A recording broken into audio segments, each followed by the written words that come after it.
In this video tutorial, I'm going to show you how to turn off auto mix or the crossfade setting within Apple Music. So what you want to do is open up your settings app here on your iPhone. Then the easiest and quickest way to get there is go to the search bar at the bottom of your settings and type in the word music to go to music under apps.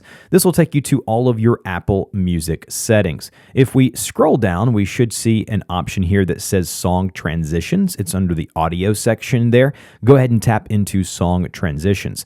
Automatically in iOS 26, the auto mix feature is enabled. So this will basically allow the auto mix feature here to transition your songs at what they say is the perfect moment. It is a pretty cool feature, but I found it to end songs prematurely, and I'm sitting there singing one of my favorite songs and they've already moved on. So in order to turn this off completely, you just tap the song transitions tab there at the very top. That will automatically disable that. But an easier way to do this is to enable crossfade, which will allow you to determine when and how the crossfade feature works.